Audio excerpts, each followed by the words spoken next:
వేడుకొని ప్రార్థిస్తున్నాము తండ్రి.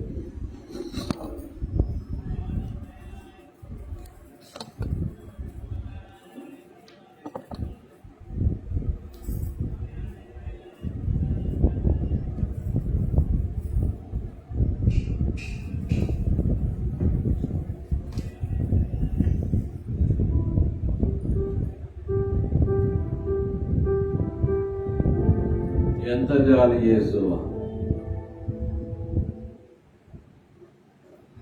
ఎంత జాలి యేసువా. ఇది పనిచేస్తున్నది లేదండి, జరిగేస్తుంటాను. దీంట్లో 700 పట్టుకెళ్తుంది.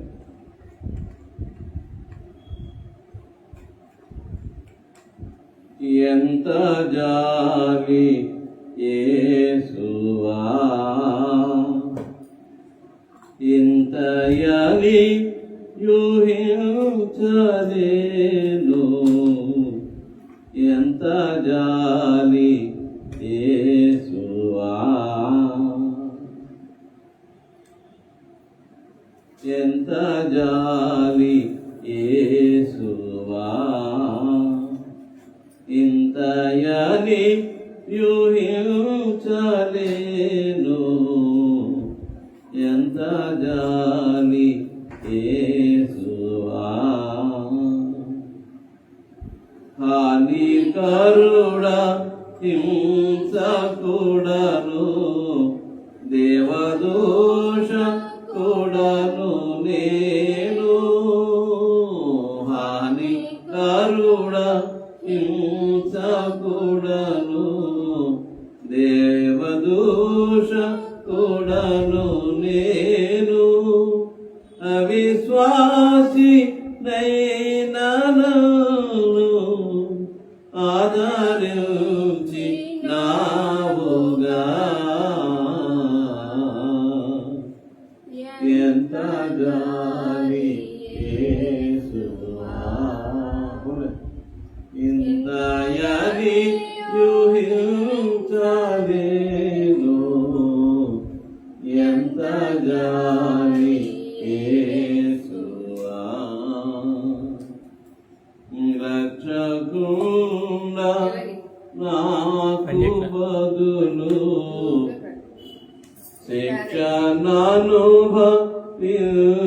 శిక్షణనుభవించినావు. రక్షకుడా నాకు బదులు శిక్షణనుభవించినావు. సిలువయందు సోమశిల్లి చావొందితివి నాకై. ఎంత జాలి యేసువా, ఇంత యాలి యూహించలేను. ఎంత జాలి యేసువా, ఏమి నీ కర్పింపగలను, ఏమి లేని పాడనయ్యా. ఏమి నీ కర్పింపగలను, ఏమి లేని పాడనయ్యా. రక్షణకు పాత్రనేతి స్తోత్రమంచు పాడెదా. ఎంత జాలి యేసువా, ఇంత యాలి యూహించలేను.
ఎల్ల వేళలో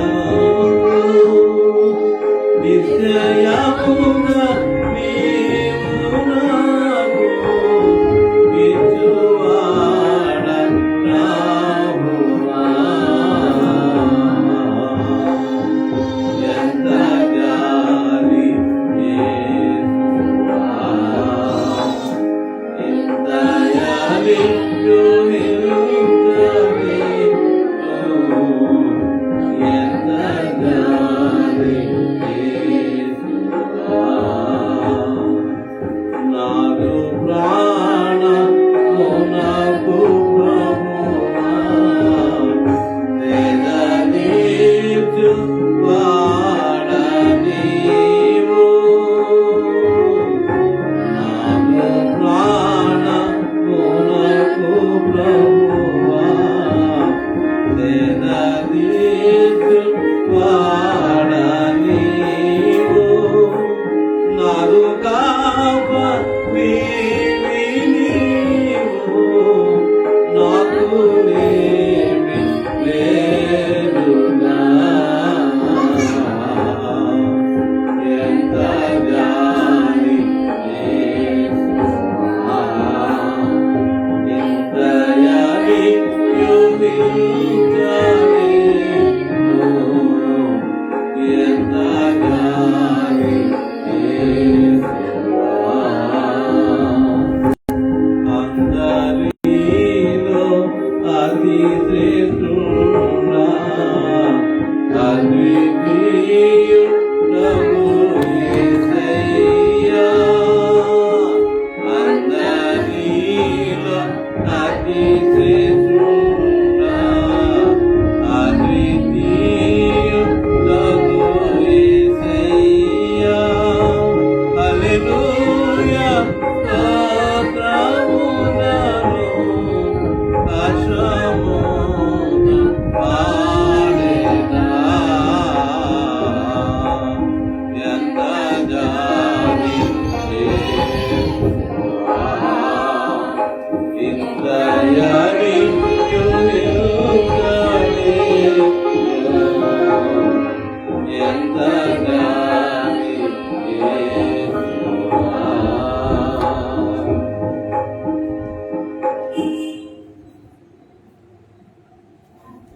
పాడు పాడు బాబు, దేశాన్ని ఇలా నీ పక్కన ఎక్కడా డి ఏమన్నావా? ఓకే దాంట్లో లొకేషన్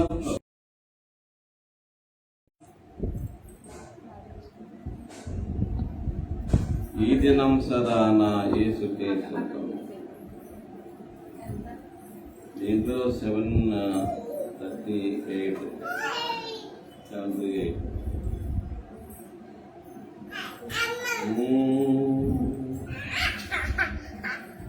ఈ దినం సదా నా యేసుకే సొంతం. నా నాథుని ప్రసన్నత నా తోడ నడచును. ఈ దినం సదా నా యేసుకే సొంతం. నా నాథుని ప్రసన్నత నా తోడు నడచును.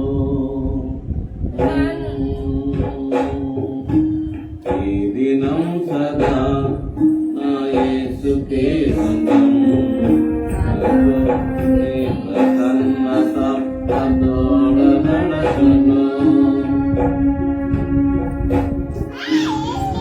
రానున్న కాలము కనతనివ్వదు. రానున్న కాలము కనతనివ్వదు.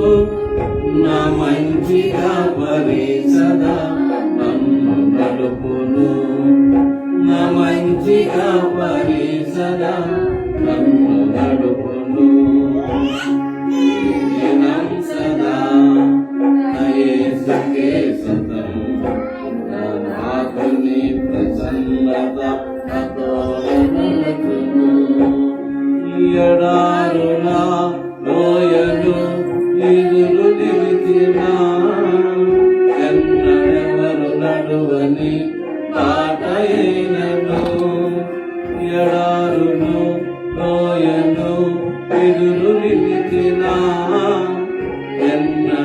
ఎవరు నడువని దాటైనను వెరవడెన్నడైనను నాదు హృదయము వెరవదెన్నడైనను నాదు హృదయము గాయపడిన యేసు పాదం మందు నడిచెను గాయపడిన యేసు మందు నడిచెను ఈ దినం సదా యేసుకే సొంతం నాదుని ప్రసన్నత తోడ నడచును రన్నున్న కాలము కలతనివ్వదు రానున్న కాలము కలతనివ్వదు నా మంచి కాపరి సదా నన్ను నడుపును మంచి కాపరి సదా నన్ను నడుపును ఈ దినం సదా నా యేసుకే సొంతం నాదుని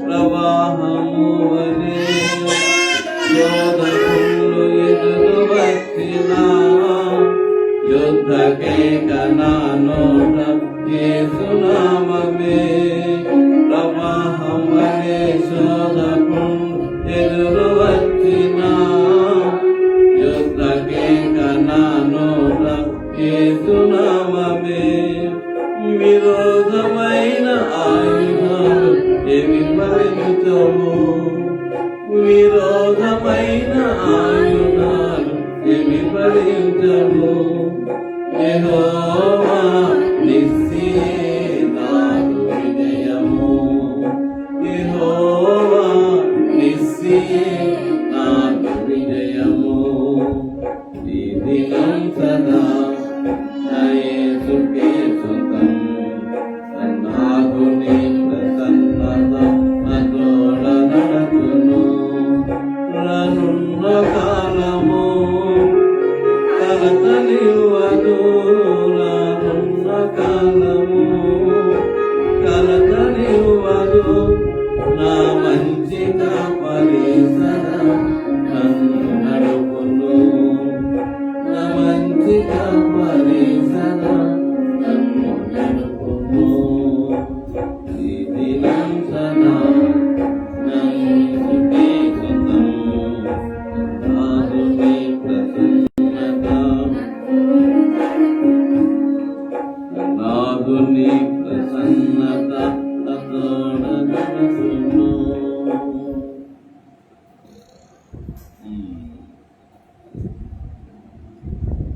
నీవు నా దేవుండవు అన్నారు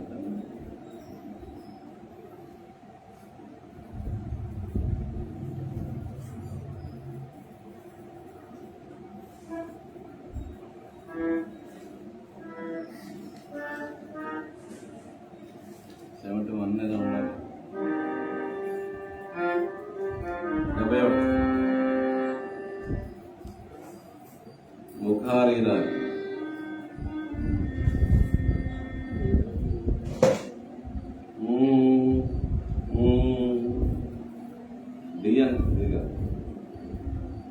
నీవు నా దేవుడవైయున్నావు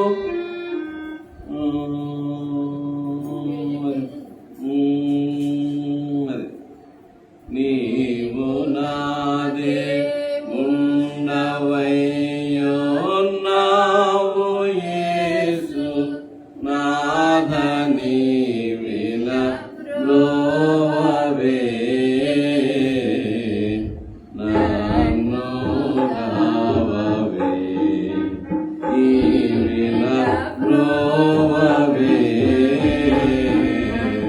నన్ను రావవే పాపమానవ శాపభారమును పిసి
చేయక బాగు చేయను రాగదే నీ ఘోర పాప రోగిణి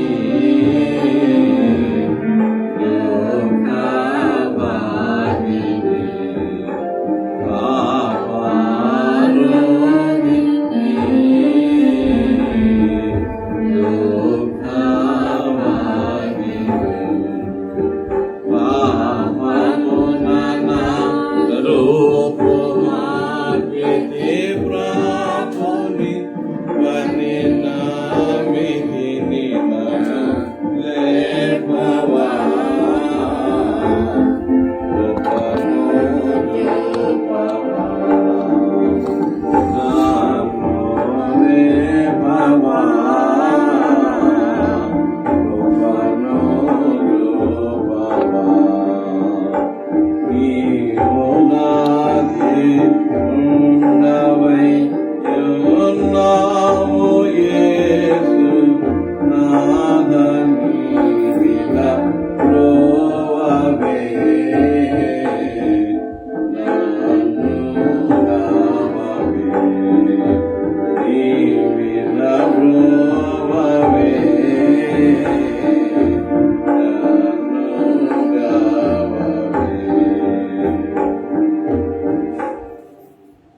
తండ్రి యొక్కయు కుమారుని యొక్కయు పరిశుద్ధాత్మ యొక్కయు నామమున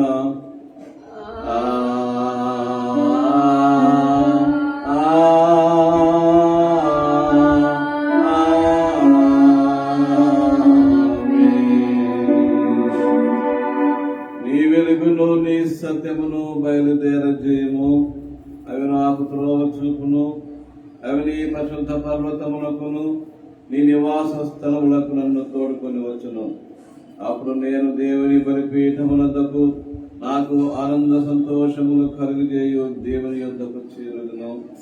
దేవా నా దేవా సితారా వాయించుచు నీకు కృతజ్ఞతాస్తుతులు చెల్లించదను. ప్రభు నందు ప్రియులారా, యథార్థ హృదయముతో మన తండ్రి అయిన దేవుని సమీపించి ఆయన మన పాపములను ఒప్పుకొని మన ప్రభు అయిన యేసుక్రీస్తు పేరిట మనకు క్షమాపణ దయచేయమని వేడుకొందాము. ప్రభువు నామము వలననే మనకు సహాయము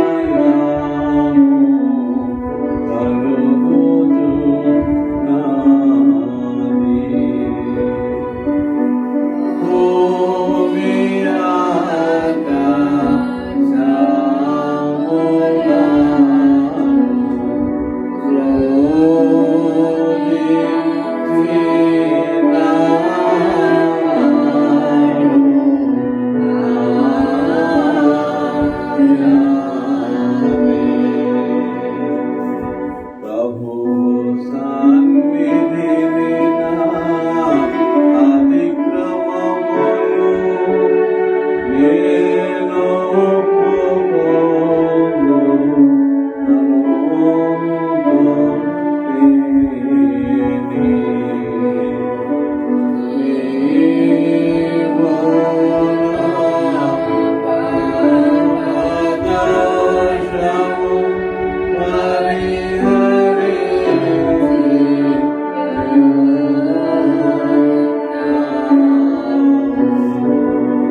విమోచకుడైన సర్వశక్తి గల దేవ, దీనులము పాపులకు మేము స్వాభావికముగా పాపులమనియు అపవిత్రులమనియు తలంపు వలన మాట వలన క్రియ వలన నీకు విరోధముగా పాపము చేసిందనియు నీ ఎదుట ఒప్పుకొనుచున్నాము. కావున మేము మా ప్రభువైన యేసుక్రీస్తు నిమిత్తమున నీ కృపను వెదకుచు వేడుకొనుచు మితిలేని కనికరం గల నీ యొద్దకు ఆశ్రయం చేయవచ్చున్నాము. మా కొరకు చనిపోటకై కుమారునిచ్చిన మిగిలిన కరుణగల దేవ, మమ్మను కనికరించి ఆయన నిమిత్తమున మా సమస్త పాపములకు క్షమాపణ దయచేయండి. మేము కృప చేత నిత్య జీవం పొందినట్లు నిన్ను గొప్ప పూర్తియు నీ చిత్తమును పూర్తియు సరైన జ్ఞానమును నీ వాక్యమునకు తగిన విధేయతను మాయందు నీ పరిశుద్ధాత్మ వలన వృద్ధి పొందుతున్నామని మా ప్రభువైన యేసుక్రీస్తు ద్వారా వేడుకొనుచున్నాము. మన పరలోకపు తండ్రి సర్వశక్తి గల దేవుడు మనలను కనికరించి మన కొరకు చనిపోటకై తన ఏక కుమారునిచ్చి ఆయన మూలమున మన పాపాలని క్షమించుతున్నాడు. ఆయన నామమందు విశ్వాసం ఉంచు వారికి దేవుని కుమారుడు అధికారం ఇచ్చు వారు తన పరిశుద్ధాత్మను అనుగ్రహించును. నమ్మి బాప్తిస్మము పొందిన వారు రక్షింపబడును. ఓ ప్రభువా రక్షణ మార్గదర్శిని దయచేయి.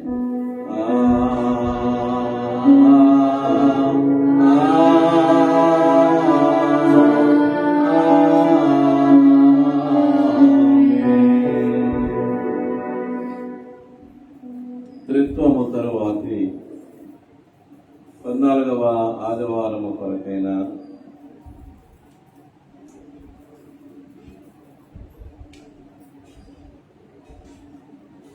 ప్రారంభ గీతము 13వ ఆదివారం కొరకైన ప్రారంభ గీతము ఈ విధముగా వ్రాయబడి ఉంది.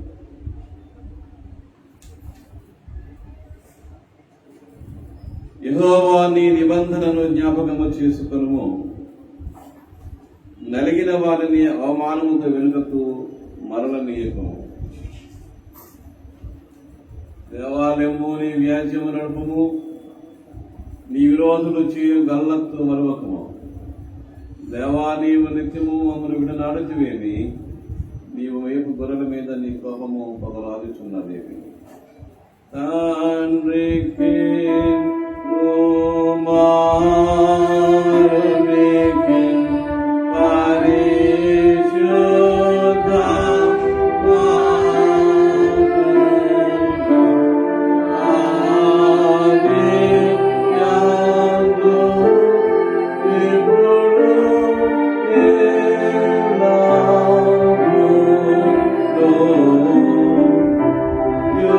Yogayu Kamula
Oh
సర్వశక్తి గల నిత్యుడమైన దేవ,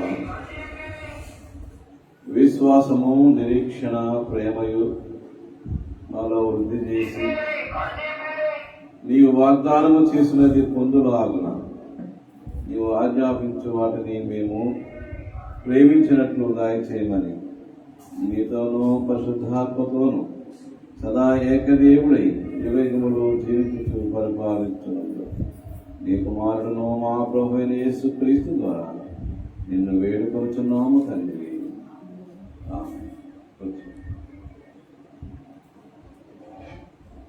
క్రీస్తుము తర్వాతి 13వ ఆదివారం వరకు ఏర్పాటు చేయబడిన పరిశుద్ధ లేఖన భాగములు చదువుకుందాం. ఈ విధంగా ఉన్నాయి. పరిశుద్ధులైన పౌలు గలతీయులకు రాసినటువంటి పత్రిక 3వ అధ్యాయం 15-22 వచనాలు. సువార్త పాఠ్య భాగముగా లోకా సువార్త 10వ అధ్యాయం 23-17 వచనాలు.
క్రిస్తం తర్వాతి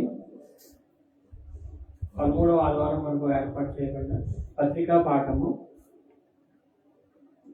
గలతీ పత్రిక 3వ అధ్యాయం 15-22 వచనంలో ఈ విధంగా రాయబడి ఉంటాయి. సహోదరులారా, మనుష్య రీతిగా మాట్లాడుచున్నాను. మనుష్యుడు చేసిన ఒడంబడిక అయినను స్థిరపడిన తరువాత ఎవడనో దాన్ని కొట్టివేయడు, దానితో మరేమీ కలుపడు. అబ్రహామునకును అతని సంతానమునకును వాగ్దానములు చేయబడెను. ఆయన అనేకులను గూర్చి అన్నట్టు సంతానములకును అని చెప్పక ఒకని గూర్చి అన్నట్టే నీ సంతానములకును అనెను. ఆ సంతానము క్రీస్తు. నేను చెప్పునదేమనగా 430 సంవత్సరములైన తరువాత వచ్చిన ధర్మశాస్త్రము వాగ్దానమును నిరర్ధకము చేయనంతగా పూర్వమందు దేవుని చేత స్థిరపరచబడిన నిబంధనను కొట్టివేయదు.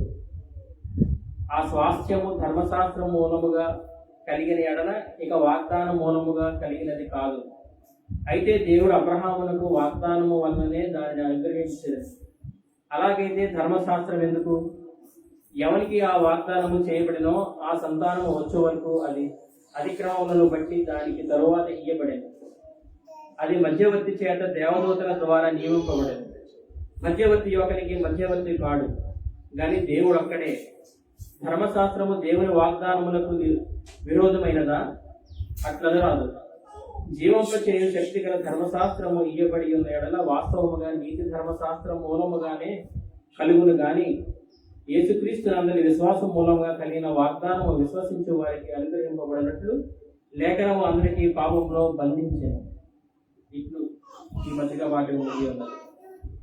హల్లెలూయా, హల్లెలూయా, హల్లెలూయా. సువార్త పాఠము లూకా సువార్త 10వ అధ్యాయము 23-30 వచనము. ఓ ప్రభువా, నీకు మహిమ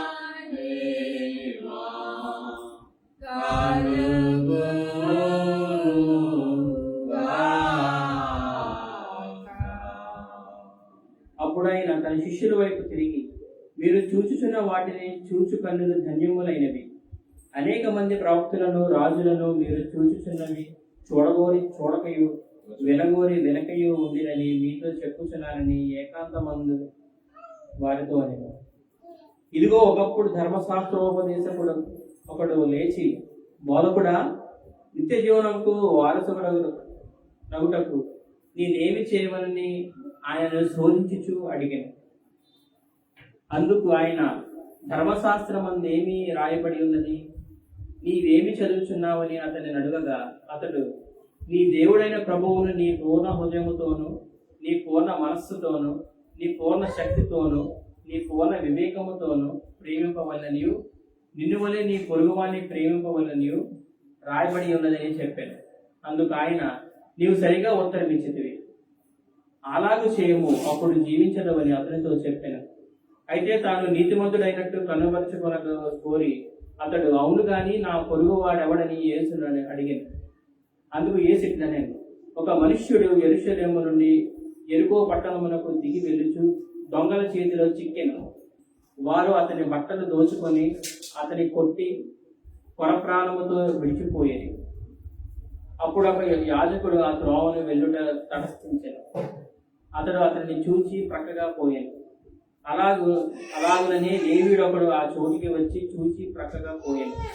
అయితే ఒక సమరయుడు ప్రయాణమై పోవచ్చు అతని పడి ఉన్న చోటికి వచ్చి అతనిని చూచి అతని మీద జారిపడి దగ్గరకు పోయి నూనెయు ద్రాక్షారసమును పోసి అతని గాయములను కట్టి తన వాహనము మీద ఎక్కించి ఒక పూటకూళ్ళ వాడిని ఇంటికి తీసుకొని పోయి అతని పరామర్శించాను. మరునాడు అతడు 2 దేనారములు తీసి ఆ పూటకూళ్ళ వానికి ఇచ్చి, ఇతని పరామర్శించము, నీవింకేమైనాను ఖర్చు చేసిన ఎడల నేను మరలా వచ్చినప్పుడు అది నీకు తీర్చదనని అతనితో చెప్పి పోయాను. కాగా దొంగల చేతిలో చిక్కిన వానికి ఈ ముగ్గురిలో ఎవడు పొరుగువాడాయనని నీకు తోచుచున్నదని యేసు అడుగగా, అతడు, అతని మీద జారి పడిన వాడే ఆయనను. అందుకు యేసు, నీవును వెళ్ళి అలాగూ చేయమని అతనితో చెప్పాను. ఇంతటి వాక్యం ముగి ఉన్నది. ఓ క్రీస్తు నీకు రాము కలుగును గాక.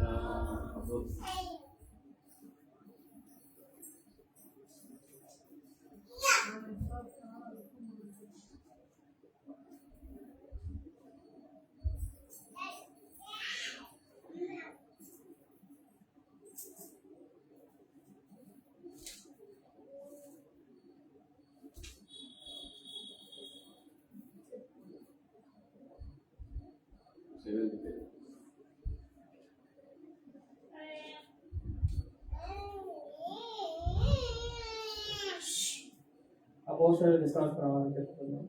భూమి ఆకాశంలో సృజించిన సర్వశక్తి గల తండ్రి అయిన దేవుని నమ్ముచున్నాను. ఆయన ఏక కుమారుడును మన ప్రభువు అయిన యేసుక్రీస్తును నమ్ముచున్నాను. ఈయన పరిశుద్ధాత్మ వల్ల గర్భము ధరింపబడి కన్య అయిన మరియకు పుట్టి పొంతి పిలాతు అధికారం క్రింద శ్రమపడి శిలువ వేయబడి చనిపోయి సమాధి చేయబడినది. చనిపోయిన నుండి 3వ దినమున లేచి పరలోకమునకు ఎక్కి సర్వశక్తి గల తండ్రి దేవుని కుడి చేతి వైపున కూర్చుని ఉన్నాడని, సజీవులకును మృతులకును తీర్పు చేయుటకు అక్కడ నుండి వచ్చినని నమ్ముతున్నాను. పరిశుద్ధాత్మను నమ్ముతున్నాను. పరిశుద్ధ క్రైస్తవ సంఘమును, పరిశుద్ధుల సహవాసమును, పాప క్షమాపణయు, శరీర పునరుద్ధానమును, నిత్య జీవమును ఉన్నవని నమ్ముతున్నాను. ఆమేన్.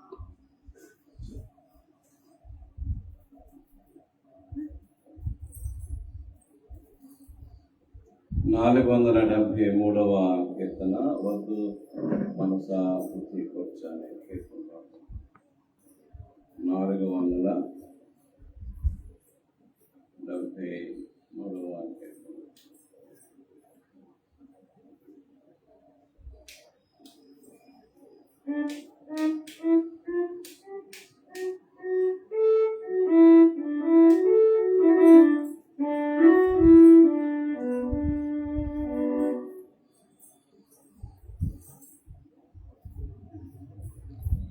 వద్దు మనసా ఉసి గురుచా పెదాలకు పెదాపరి జోడగు క్రీస్తుత నీతునిదు ప్రేమ సరి అదులను వీరము వద్దు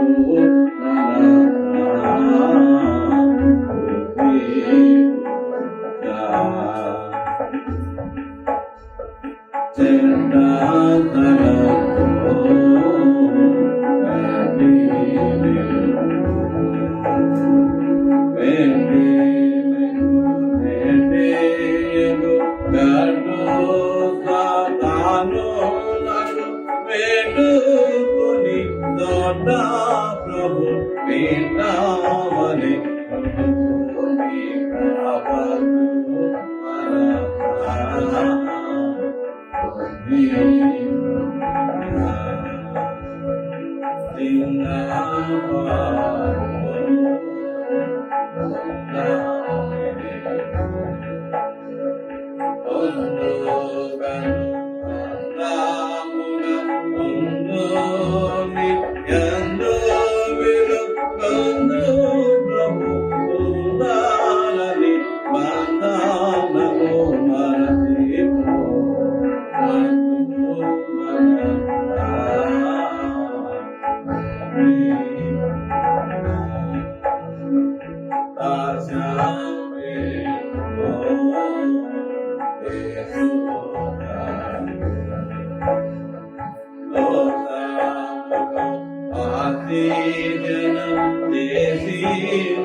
తండ్రి గల తండ్రియోడ యుండు యేసుండోని అన్నానుండగాని ఉండేది నాయి కావదు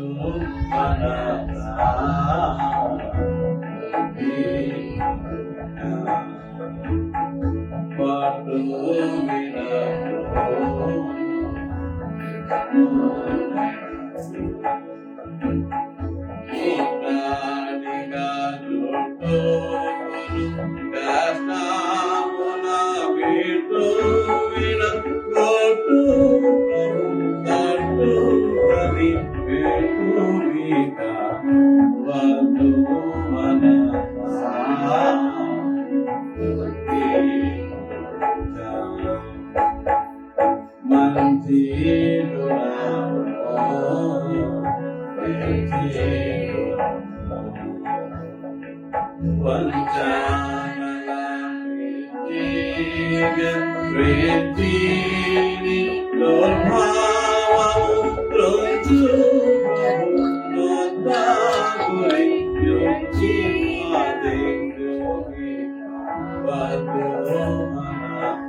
యేసుక్రీస్తు నుండి కృపా సమాధానము మీకు కలుగును గాక. ప్రభునందు ప్రియమైన దేవుని బిడ్డలారా, సోదరులారా, ఈ ప్రత్యేక సమయంలో మీ అందరికీ నా ప్రేమపూర్వకమైన ఆహ్వానాన్ని పలుకుతూ ఉన్నాను. నా దగ్గర సంఘం ఎవరు లేరు, నన్ను సంఘం లేకుండా చేశారు. అయితే కుటుంబంతో కలిసి నేను ఆరాధన జరుపుకుంటూ ఉన్నాను. అయితే ఈ డిజిటల్ ఆరాధన తర్వాత అయినా ఎప్పుడైనా చూసేటువంటి వారు ఉంటారు కనుక వారి నిమిత్తం, మా కుటుంబం నిమిత్తం ఈ ఆరాధన ఏర్పాటు చేయడం జరిగిందని మీకు మనవి చేసుకుంటూ ఉన్నా. నిజానికి ఈ ప్రక్రియ నన్ను అర్ధంతరంగా ప్యారిష్లో నుంచి బయటికి నెట్టివేసిన సందర్భంలోనూ, దానికి ముందు ఈ కోవిడ్ వచ్చినప్పుడు చర్చెస్ మూసివేయమని ప్రభుత్వం వారు మరి ఆజ్ఞ జారీ చేసిన సమయంలోనూ ఈ విధమైన ఆరాధనకి నేను సిద్ధపడుతూ వచ్చాను. నా దగ్గర పెద్దగా ఎక్విప్మెంట్ ఏమి ఉండదు, ఉన్నటువంటి దాంతోనే ఈ చిన్ని ఆరాధన జరుపుకోవడానికి సిద్ధపడుతూ ఉన్నాను. కాబట్టి ఎవరైతే నన్ను ఎంకరేజ్ చేస్తారో, నేను చూస్తున్నాను గత వారం నేను సరిగ్గా చెప్పలేకపోయిన దగ్గు వలన, అయినప్పటికీ చాలామంది మరి విశ్వాసులైన వారు, గలవారులు, మిత్రులు, కుటుంబ సభ్యులు ఈ యొక్క ఆ కొద్దిపాటి ఆరాధన కూడా వీక్షించి చాలా మంచి కామెంట్స్ కొంతమంది చేశారు. వారికి నా యొక్క హృదయపూర్వకమైన ధన్యవాదాలు తెలియజేసుకుంటూ ఉన్నాను. ఈరోజు కొన్ని సంగతులు మీతో చెప్పుకుంటూ ఉన్నాను. కొంతమంది మరి నేను అనారోగ్యంగా ఉండటాన్ని చూసి మరి దేవుని సేవ నిమిత్తం నాకు కానుకలు కూడా పంపించారు. పేర్లు చెప్పడం మంచిది కాదు కాబట్టి చెప్పడం లేదు. ఈ సందర్భంలో వారికి నాకు ధన్యవాదాలు తెలియజేసుకుంటూ ఉన్నాను. దేవుడు వారిని బహుగా దీవించాలని కోరుకుంటూ ఉన్నాను. నాకు స్నేహితులే అయినప్పటికీ నన్ను గమనించి వారు ప్రేమించి పంపించినటువంటి కానుకలను బట్టి వారికి, కుటుంబానికి ఆ యొక్క ధన్యవాదాలు తెలియజేసుకుంటూ ఉన్నాను. ఈ వారం ఈ యొక్క మరి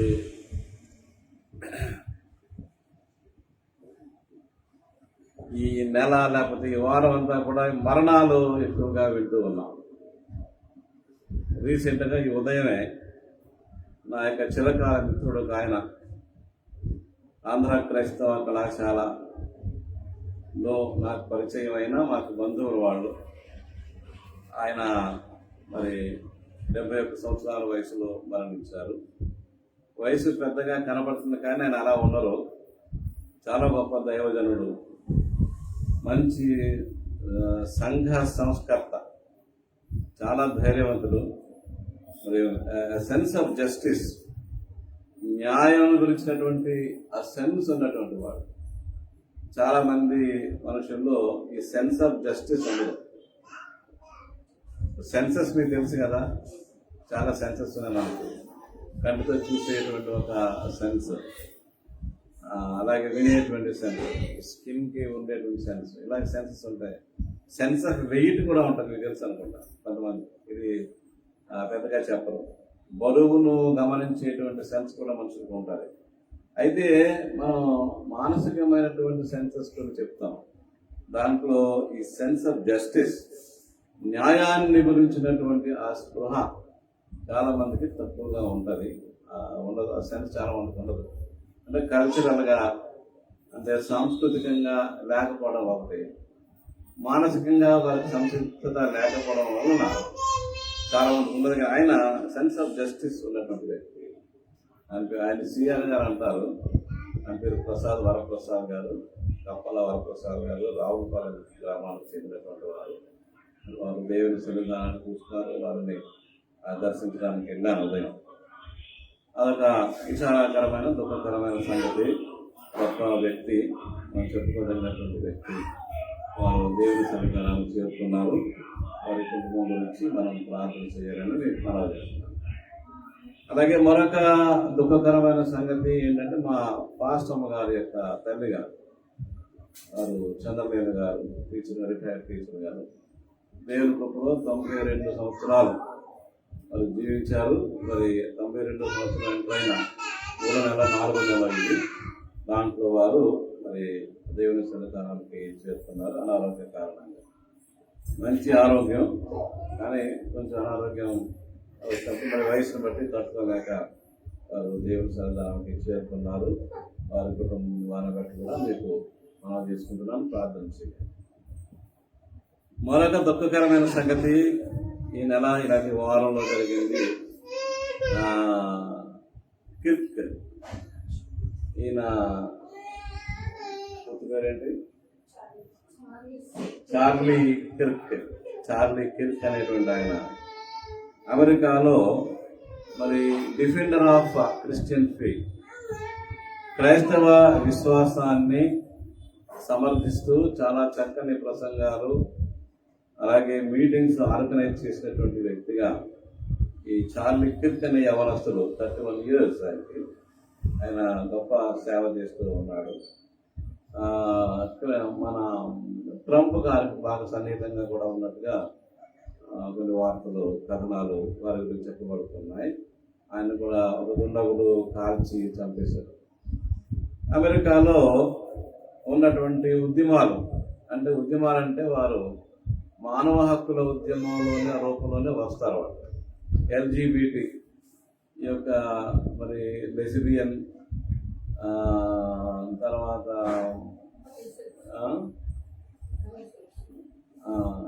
అంటే same sex, gay sex, lesbian, gay, G అంటే G stands for gay, L stands for lesbian, అంటే స్త్రీలు ఆ యొక్క సెక్షువల్ సంబంధాన్ని కలిగి ఉండటాన్ని లెస్బియన్స్ అంటారు. గే అంటే పురుషులు సెక్స్ సంబంధాన్ని కలిగి ఉండటాన్ని గే అంటారు అమెరికాలో. అలాగే ఈ బీటీ అంటే bisexual, who can have both the sexes, 2 రకాలుగా కూడా ఉండగలిగే బైసెక్షువల్. టీ అంటేనేమో టీ స్టాండ్స్ ఫర్ ట్రాన్స్జెండర్. వీరు కూడా ఒక అసోసియేషన్గా ఉంటారు అక్కడ.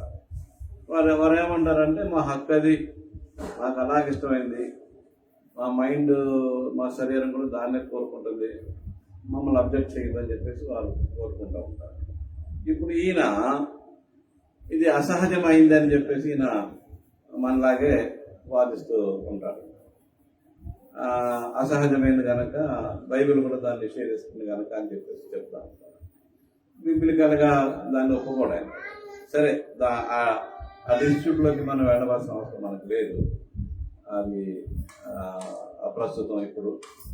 అందువలన అలాంటి విషయాలు కొన్ని. అలాగే ఈ కిర్క్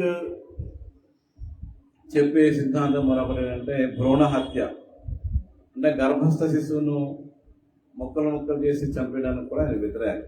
అంటే దాంట్లో ఫెమినిస్టులు ఏం వాదిస్తారంటే ఆ యొక్క గర్భాన్ని విచ్ఛిన్నం చేసిన హక్కు నాకుంది, ఎందుకంటే నా గర్భంలో ఉంది కాబట్టి నా హక్కు అదని ఫెమినిస్టులు వాదిస్తూ ఉంటారు.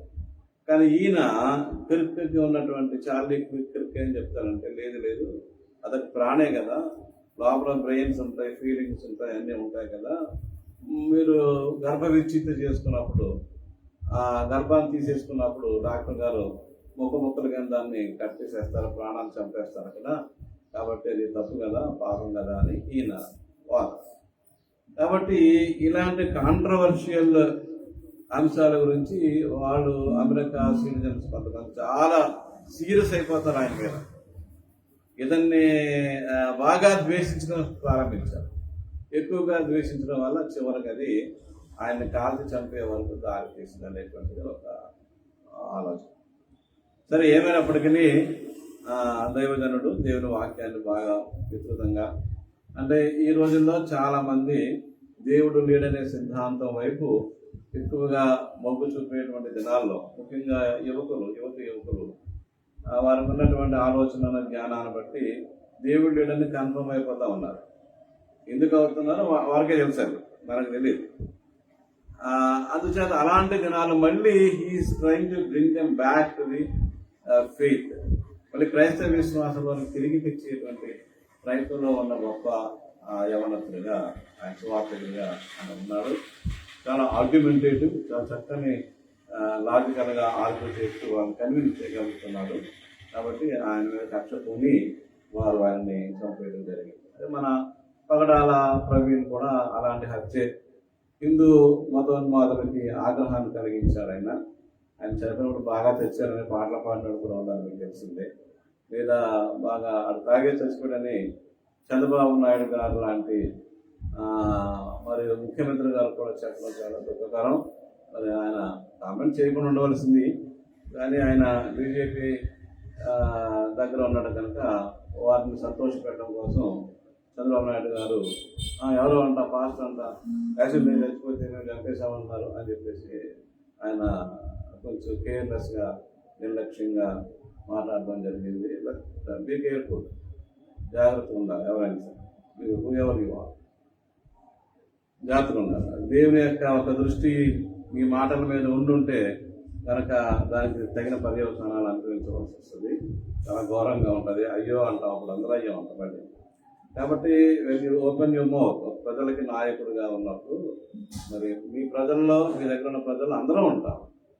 హిందువులు ఉంటారు, ముస్లింలు ఉంటారు, క్రైస్తవులు ఉంటారు. మాకు తెలుసు మీరు చెప్పేస్తే నమ్మేటంత అమాయకులు ఎవరు ఉండరు. మీరు కాదంటే నిజమే కావాలనుకునే అమాయకులు ఎవరు క్రైస్తవులు ఉండరు. మాకు తెలుసు, మాకేం జరిగింది, ఏం జరుగుతుందో కూడా మాకు తెలుసు. కాబట్టి మీకు మనం చేసుకునేది ఏంటంటే ఇలాంటి దుఃఖకరమైన సంగతి అమెరికాలో కూడా జరగడం అది బాధాకరం. అది రోజులు అలా ఉన్నాయి. మీకు ఒక పరమ సత్యాన్ని ఈరోజు మీ ముందు ఉంచాలని ఆశపడతా ఉన్నాను. అదేంటంటే క్రైస్తవ విశ్వాసంలో ఎప్పుడూ కూడా క్రైస్తవుడే విక్టిమ్. మా దేవుడి దగ్గర గద, కత్తి, విల్లంబులు, ఇంకా ఏ అస్త్రాలు, పాశుపతాస్త్రం, లేకపోతే నారాయణాస్త్రం, వరుణాస్త్రం, ఇలాంటి ఆగ్నేయ అస్త్రం, ఇలాంటి అస్త్రాలు ఉండవు. చేతిలోనే ఉండవు, ఆయన మనసులోనే ఉండవు. యుద్ధ దేవుడు కాదు యేసు ప్రభు. యెహోవా దేవుడు కొంచెం ఆ పేరు ఉంది. యెహోవా దేవుడు యుద్ధాలు చేసినట్టుగా అంటే ఆయన కూడా కాదు యుద్ధ దేవుడు. అంటే ఆయన ఏమి ఆయుధాలు ధరించి యుద్ధానికి వెళ్ళలేదు, కానీ సైన్యములు గదిలోకి యెహోవా అంటారు బైబిల్. అంటే ఆయన దగ్గర సైన్యాలు ఉన్నాయి, you can war against evil things. కానీ ఆయన ఎప్పుడు ఆయుధాలు ధరించి యుద్ధానికి వెళ్ళినట్టు యెహోవా దేవుడు కూడా ఉన్నట్టుగా బైబిల్లో ఉండదు. ఇక యేసు ప్రభువులో వ్యక్తమైనటువంటి దేవుడు ఆయన కూడా యుద్ధ దేవుడు కాదు. అంచేత ఏమవుతుందంటే దేవుని యొక్క బిడ్డలుగా ఉన్నటువంటి వారు ఎప్పుడు విక్టిమ్స్ అవుతారు, ఎప్పుడు కూడా చంపబడతా ఉంటారు. ఇతరులు చంపినప్పుడు ఎదురు తిరగరు. అది యేసు ప్రభు కాడి నుంచి బాగా స్పష్టంగా ఉంటుంది. యేసు ప్రభు కూడా ఏమంటారంటే ప్రవక్తలను చంపారు కదా మీరు అంటారు. ఆయన అంతకుముందు ప్రవక్తలను కూడా యెహోవా దేవుని పక్షంగా ఉండే ప్రవక్తలను కూడా ప్రజలు చంపుతూ వచ్చారు. ఇప్పుడు కూడా నన్ను కూడా చంపుతారు, మీరు చంపుతారు. ఇప్పుడు కూడా జరుగుతుంది. అంచేత క్రైస్తవుడు, విశ్వాసి, క్రైస్తవ భక్తుడు యుద్ధం చేసేవాడు కాదు. ఎందుకంటే మా దేవుడు యుద్ధం చేసే దేవుడు కాదు, హింసించే దేవుడు కాదు. ఈ పరమ సత్యాన్ని గ్రహించాలని మరి మీకు మనవి చేస్తాం. అయితే యుద్ధం చేయవా, నువ్వు చేయకపోతే ఎలాగా అంటే చేస్తాం, అవసరమైన అది తప్పదు అనుకున్నప్పుడు యుద్ధం చేయాలి. కానీ సాధారణమైన పరిస్థితుల్లో యుద్ధానికి పూనుకునేటువంటి విశ్వాసులం కాదు, యుద్ధానికి పూనుకునేటువంటి ప్రవక్తలు కాదు, పాస్టర్లు కాదు, దేవుడు అసలే కాదు. ఇది గమనించాలని, ఈ వ్యత్యాసాన్ని గమనించాలని చెప్పేసి మీకు మనం చేసుకుంటూ ఉన్నాం. ఈరోజు మనకు అనుగ్రహించబడినటువంటి పరిశుద్ధ లేఖన భాగాల్లో 2 ప్రాముఖ్యమైన అంశాలు. నేను యాక్చువల్గా చాలా క్లుప్తంగానే వాక్యం చదువుతూ ఉన్నాను. అది నాకు మనసుకి అది సరిగ్గా చూడలేదని అనుకున్నాను. ఎందుకంటే ఈ దుఃఖకరమైన పరిస్థితుల్లో సరైన సిద్ధపాటు లేదు. కానీ చాలా స్ట్రైకింగ్ స్టోరీ అంశం ఒకటి ఈ రోజున ఉంది. కాబట్టి దాని మీద కొంచెం మనం వివరించుకోవడానికి, ధ్యానం చేసుకోవడానికి ప్రయత్నం చేద్దాం. ఈరోజు 2 పౌలు మహాశయుడు గలతీయులకు రాసినటువంటి పత్రికలో ఒక అంశం గురించి చెప్తున్నాడు. అదేంటంటే గలతీయులో ఎప్పుడు కూడా ఈ ధర్మశాస్త్రాన్ని గురించి బాగా చెప్తాడు. ధర్మశాస్త్రానికి సువార్తకి మధ్య ఉండేటువంటి ఈ వ్యత్యాసం ధర్మశాస్త్రం అనేది మనుషులకు ఇవ్వబడినటువంటిది కోడ్. ధర్మశాస్త్రం అంటే లా, చట్టము, లేదా కోడ్ ఆఫ్ కాండక్ట్, నువ్వు ఏ విధంగా ప్రవర్తించాలో అనేటువంటిది ధర్మశాస్త్రం. అది ముందు బైబిల్లో ఉన్నటువంటి 5 గ్రంథాలు, ఫస్ట్ ఉన్నటువంటి ఈ పంచకాండాలు అంటాం కదా, ఈ 5 కాండాలకు ఆ ధర్మశాస్త్రానికి ఉదాహరణ. ఈ ధర్మశాస్త్రంలో అంటే ఏమి డూస్ అండ్ డోంట్స్ ఉంటాయి, మనుషులు ఏమి చేయొచ్చు చేయకూడదు అనేటువంటి దాని గురించి ధర్మశాస్త్రంలో ఉంటుంది. ఆ తర్వాత సువార్త, యేసు ప్రభు వారు సువార్త తీసుకొచ్చారు. ఎందుకంటే ధర్మశాస్త్రం వల్ల నీకు శిక్షే వస్తుంది. నువ్వు చేయకూడదు చేసినప్పుడు how you should be punished, నువ్వు ఏ విధంగా శిక్షించబడ. మనుధర్మశాస్త్రం అంటాం. మనుధర్మశాస్త్రం అన్నా, ఈ యాజ్ఞవల్క్య ధర్మశాస్త్రం అన్నా, ఈ ధర్మశాస్త్రాలు ఏంటంటే మనుషులు ఏం చేయొచ్చు చేయకూడదు ఇవే ఉంటాయి మనుధర్మశాస్త్రంలో కూడా. ఇప్పుడు అలాగే బైబిల్లో ఉన్నటువంటి ధర్మశాస్త్రంలో కూడా అదే, ఏం చేయొచ్చు ఏం చేయకూడదు, చెయ్యకపోతే శిక్ష ఎలాగ ఉంటుంది అక్కడ కూడా అంతే ఉంటుంది. హిందువులు ఏదైతే చాలా ఇంపార్టెంట్గా పరిగణిస్తా ఉన్నారో మన ధర్మశాస్త్రం, అఫ్ కోర్స్ అది దళితులకు వ్యతిరేకంగా, శూద్రులకు వ్యతిరేకంగా ఉంటుంది ఈ మన ధర్మశాస్త్రం, యాజ్ఞవల్క్య ధర్మశాస్త్రం. బైబిల్ మాత్రం జనరల్గా ఉంటుంది, దీంట్లో క్యాస్ట్ ఏమి ఉండదు. ఏ మనుషుడైనా సరే తప్పు చేస్తే ఈ శిక్ష ఇలా. ఇప్పుడు ఈ ధర్మశాస్త్రం అనేది యూదులకి సంబంధించినటువంటిది, లేదా హెబ్రీయులకి సంబంధించిన పుస్తకంగా, గ్రంథంగా అది నడుస్తూ వచ్చింది. అయితే యేసు ప్రభువు పుట్టినటువంటిది ఆ యొక్క యూదుల్లోంచే కాబట్టి వారు బాగా ధర్మశాస్త్రాన్ని, ధర్మశాస్త్ర ఉపదేశకులు యేసు ప్రభు నివసించిన కాలంలో బైబిల్లో ఉన్నటువంటి సంగతులను బట్టి కొంతమంది ఆమె యేసు ప్రభు లేడు అని చెప్తా ఉంటారు. సరే, వాళ్ళ కర్మ కుదలేదు. యేసు ప్రభు జీవించున్న సమయంలో అక్కడ ఉన్నటువంటి ప్రజల్లో ఉండే కేటగిరీస్, ధర్మశాస్త్రాన్ని ఉపదేశించేటువంటి ధర్మశాస్త్ర ఉపదేశకులు, అలాగే పరిసయ్యులు అనేటువంటి వారు, పరిసయ్యులు అనేటువంటి వారు ఉంటారు. వారు ప్రత్యేకంగా ఈ ధర్మశాస్త్రం తూచా తప్పకుండా అనుసరించేటువంటి వారు. అంటే మన దేశంలో ఇంచుమించు ఈ మనుధర్మశాస్త్రాన్ని ఆచరించే బ్రాహ్మణులు లాంటి వారు పరిసయ్యులు. అలాగే స్క్రైబ్స్ ఉంటారు, రైటర్స్ ఉంటారు, శాస్త్రులు అన్నారు వారు బైబిల్, తెలుగు బైబిల్లో. ఇంగ్లీష్లో స్క్రైబ్స్ అన్నాడు, ఇంగ్లీష్లో గ్రామటైస్ అనేమో గ్రీక్ బైబిల్లో చెప్తారు. ఇప్పుడు ఇలాగా కేడర్ రకరకాల మనుషులు ఉన్నారు అప్పుడు. కాబట్టి ధర్మశాస్త్రాన్ని చాలా ప్రాముఖ్యత ఇచ్చారు, చాలా ప్రాముఖ్యత. కాపీలు రాసుకుంటూ ఉన్నారు. అలాగా మొట్టమొదట ఎప్పుడు వచ్చిందో కంటే కూడా కాపీలు లభ్యం అవుతూ ఉన్నాయి బైబిల్కి సంబంధించి. సరే, ఇప్పుడు ఈ ధర్మశాస్త్రానికి ఇప్పుడు యేసు ప్రభు తీసుకొచ్చినటువంటి గుడ్ న్యూస్ సువార్తకి మధ్య వ్యత్యాసం. సువార్తలో నీకు శిక్ష కొట్టివేయబడింది, నీకు శిక్ష లేదు, పాపానికి క్షమాపణ, అది essence of gospel. Essence of gospel ఏంటంటే సువార్తకి సారాంశం ఏంటంటే యూ విల్ బి ఫర్గివెన్. ఎప్పుడైనా నువ్వు పశ్చాత్తాపడినప్పుడు అది అన్కండిషనల్గా యూ విల్ బి ఫర్గివెన్. ఇలాగా నువ్వేదో ఒక గురుకులను ఇస్తేనో, ఒక ఎద్దును చంపేస్తానో, లేకపోతే మనిషిని చంపేసి బలి చేస్తేనో నువ్వు క్షమాపణ కాదు, అన్కండిషనల్ క్షమాపణ చేయబడతాడు అన్నట్టు. ఇక్కడ మనకు ఇవ్వబడినటువంటి ఈ పరిశుద్ధ లేఖన భాగాల్లో ఒక డిస్కషన్ పెట్టాడు ఈయన పేరు పౌలు గారు. ఈయన కూడా యూదుడే, చాలా నిష్ఠాగరిష్ఠుడైనటువంటి యూదుడు. కానీ యేసు ప్రభు యొక్క దర్శనం అయింది, దానికి ఎవరో చెప్పలేదు, ఆయనకే దర్శనం అయింది. ఆ దర్శనం అంతకుముందు క్రైస్తవులను బాగా హింసించారు, క్రైస్తవులను చంపడానికి కూడా అతని దగ్గర అధికారం ఉంది. అలాంటి అధికారం పొందినటువంటి రోమా ప్రభుత్వం ద్వారా అతనికి అధికారం ఉన్నటువంటి వ్యక్తి యేసు ప్రభు అతన్ని దర్శించినప్పుడు మారి సువార్త సేవ చేస్తూ ఉన్నాడు. ఆయన ఈ గలేషియన్స్ అనేటువంటి వారికి ఈ ఉత్తరాన్ని రాస్తూ ఇలాగంటున్నాడు: సహోదరులారా, గలతీయులకు రాయబడిన పత్రిక 3వ అధ్యాయం 15 నుంచి, సహోదరులారా, మనుష్య రీతిగా మాట్లాడుతున్నాను. మనుష్యుడు చేసిన వడంబడిక ఏనను స్థిరపడి తరువాత ఎవడనో దాన్ని కొట్టవేయడు, దానితో మరేమీ కలపడు. అబ్రహామునకును అతని సంతానమునకును వాగ్దానము చేయడు.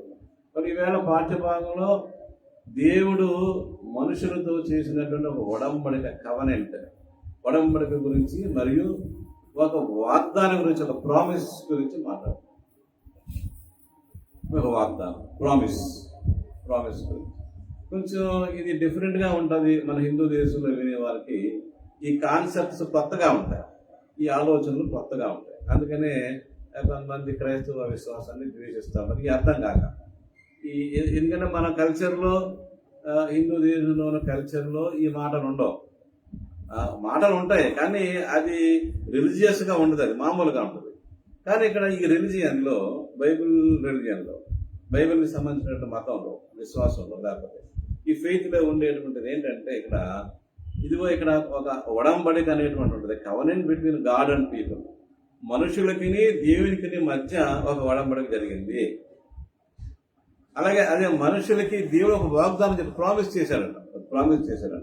ఆ ప్రామిస్ గురించి నేను మాట్లాడుతాను. ఇక్కడ అబ్రహామునకును అతని సంతానములు వాగ్దానములు చేయబడిన దేవుడు, అంటే చేయబడినని ఇండైరెక్ట్ దాంట్లో చెప్పాడు, కానీ అయితే చేశాడు దేవుడు.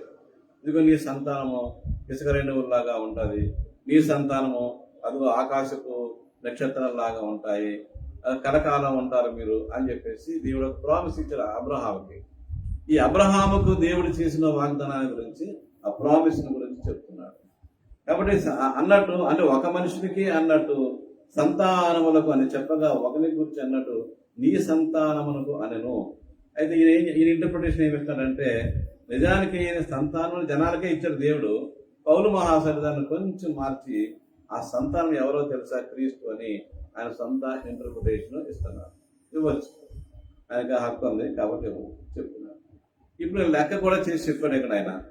నేను చెప్పున్నది ఏమనగా 17వ వచనంలో, 430 సంవత్సరములు అయిన తర్వాత వచ్చిన ధర్మశాస్త్రము వాగ్దానమును నిరర్ధకము చేయనంతగా పూర్వమందు దేవుని చేత స్థిరపడిన నిబంధనను కొట్టివేయదు అన్నాడు.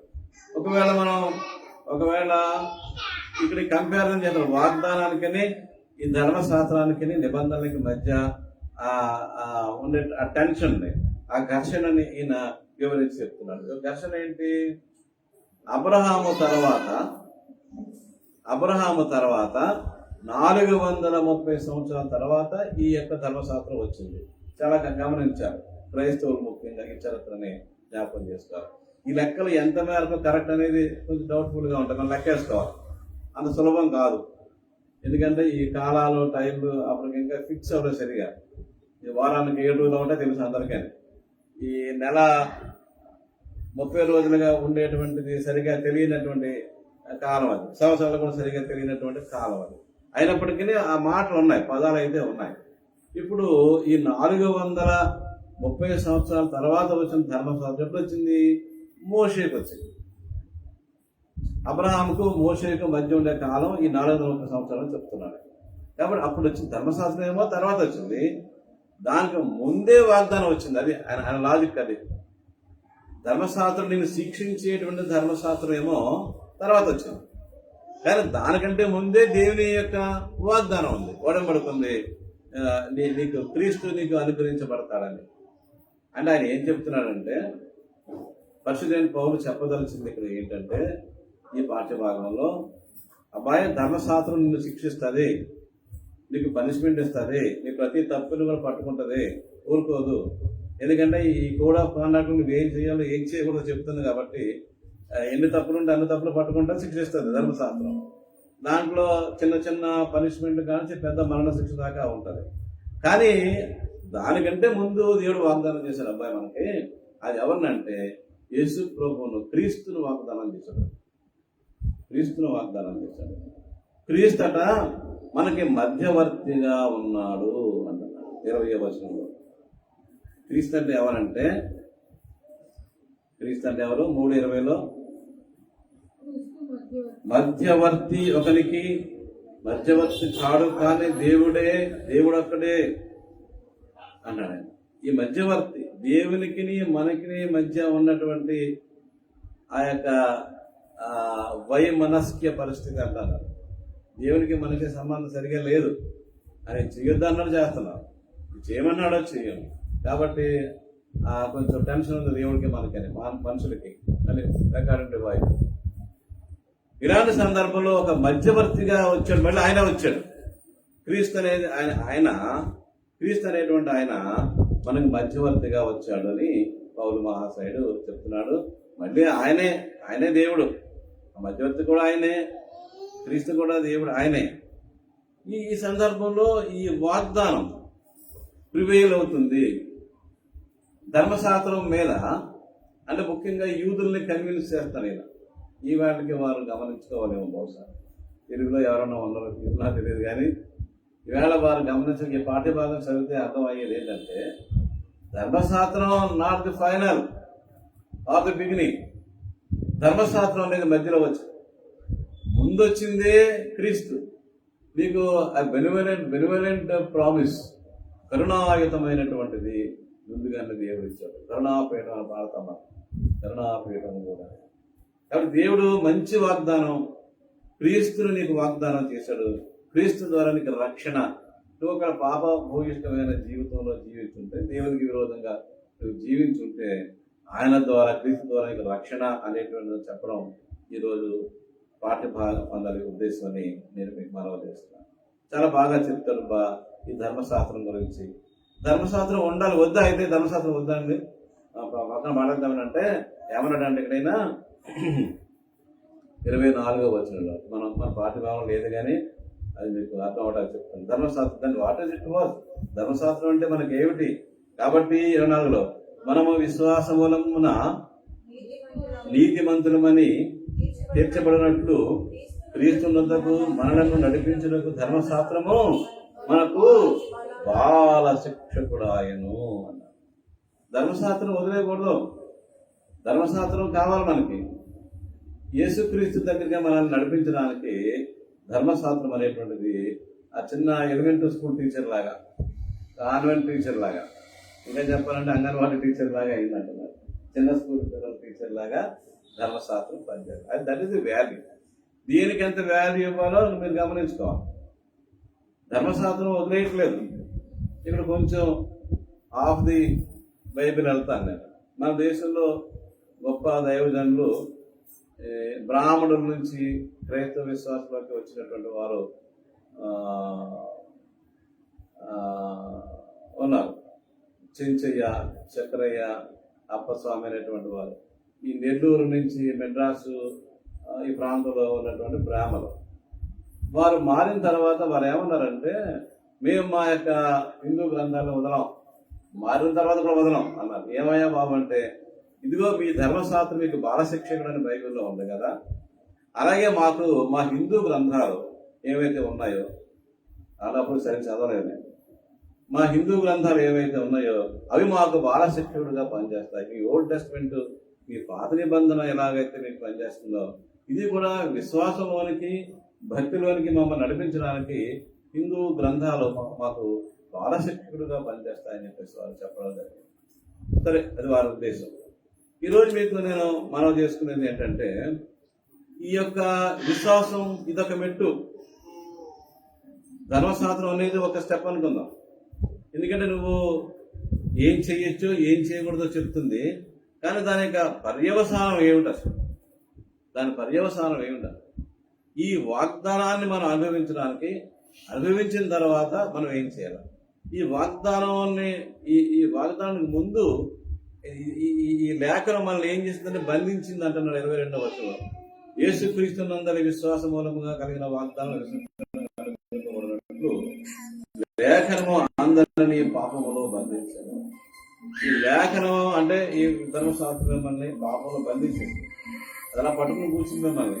కానీ మీకు విడుదల మాత్రం యేసుక్రీస్తు ద్వారానే కలుగుతుందని పౌలు మహాశయుడు ఈ రోజు ఉన్నటువంటి వాక్య భాగంలో సెలవిస్తున్నారు. బట్ హౌ, ఏ విధంగా నిన్ను విడదీస్తాడో, విడుదల చేస్తాడో ఎప్పుడు అర్థమైంది?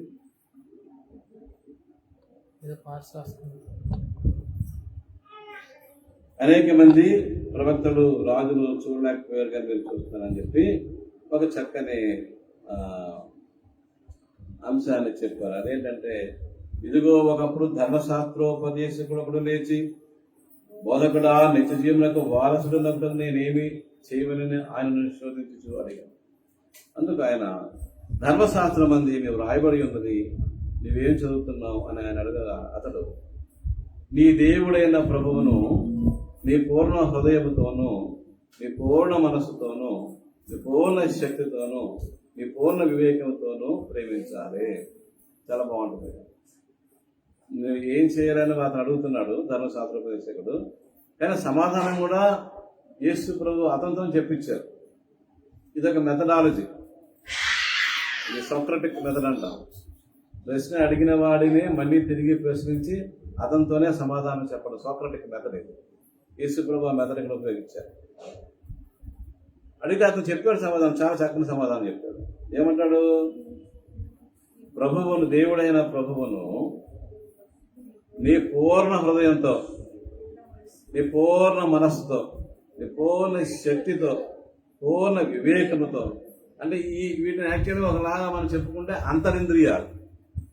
ఈ మానవుని యొక్క మనస్సులో లోపల హృదయంలో ఉండేటువంటి ఇంద్రియాలు లాంటిది. ఈ 4 డిఫరెంట్, ఒకదానికి డిఫరెంట్.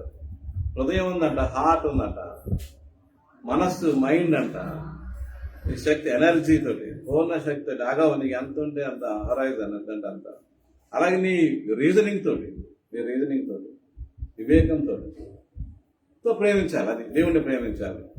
దేవుణ్ణి ప్రేమించడం అంటే నువ్వు లైట్ చేసేస్తున్నావు. ఇక్కడ ఇండియాలో తోయం, పుష్పం, పొలం అంటారు. ఇక్కడ నీ భక్తిగా చూపించడానికి ఏం చేయాలంటే తోయం, పుష్పం, పొలం అంటారు. కొంచెం నీళ్లు, కొంచెం పుష్పం, ఒక పండు చేసి సరిపోతే దేవుడికి ఇంకేం అక్కర్లేదు.